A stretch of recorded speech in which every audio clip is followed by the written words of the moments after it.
எந்த பள்ளி கல்வி திட்டமோ அல்லது உயர்கல்வித்துறையின் திட்டமோ நமது அரசால் நிறுத்தப்படவில்லை.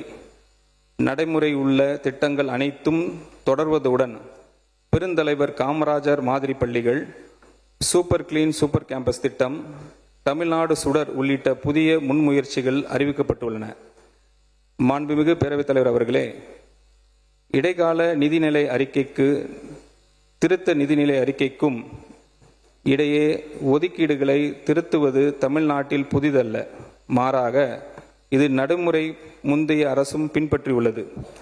அதுக்கு ஒரு சான்றா சில விஷயங்கள் சொல்லிடுறோம். 2021-22 பள்ளி கல்வியில் இடைக்கால ஒதுக்கீட்டில் அப்போது ஏடிஎம்கே அவங்க இடைக்கால பட்ஜெட் தாக்கல் பண்ணிட்டு போயிருக்காங்க. அப்போ 34,181 கோடி ரூபாய்ன்னு சொல்லிட்டு போயிருக்காங்க. அதே அப்புறம் வந்த டிஎம்கே கவர்மெண்ட் திருத்தப்பட்ட ஒதுக்கீட்டில் என்ன பண்ணுறாங்க, 32,599 கோடின்னு சொல்கிறாங்க. மாற்றம் என்ன வருது, குறைவு எவ்வளோ வருதுன்னா 1,582 கோடி. இந்த டிஃப்ரென்ஸ் இருக்குது.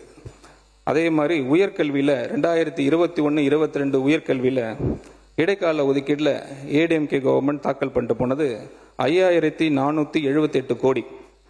அதே திருத்தப்பட்ட ஒதுக்கீட்டில் 5,369 கோடி. எவ்வளோ டிஃப்ரென்ஸ் வருதுன்னா திருத்தப்பட்ட ஒதுக்கீட்டில் 109 கோடி. அதாவது 2021ஆம் ஆண்டு பதிவேற்ற அரசு தனது முதல் திருத்தப்பட்ட நிதிநிலை அறிக்கையில் 2021-22 பள்ளி கல்விக்கான ஒதுக்கீட்டை 1,582 கோடி ரூபாய் அளவுக்கும் உயர்கல்விக்கான ஒதுக்கீட்டை 180 கோடி ரூபாய் அளவுக்கும் குறைத்தது. அப்போது அது யதார்த்தமான மதிப்பீடு என்று விளக்கப்பட்டது. அது கொள்கை அடிப்படை இப்போது பயன்படுத்தப்பட்டுள்ளது. அதே கொள்கை அடிப்படையை இப்போதும் பயன்படுத்தப்பட்டுள்ளது. ஆனால் இம்முறை குறைப்பு உண்மை செலவினத்தை மேலே நிற்கிறது என்பது கூடுதல் சிறப்பு அம்சம். இனி செல்லும் இடமெல்லாம் செய்தி. தந்தை டிவியின் வாட்ஸ்அப் சேனலை ஃபாலோ பண்ணினா செல்ல இருக்கும் இடமெல்லாம் செய்தி.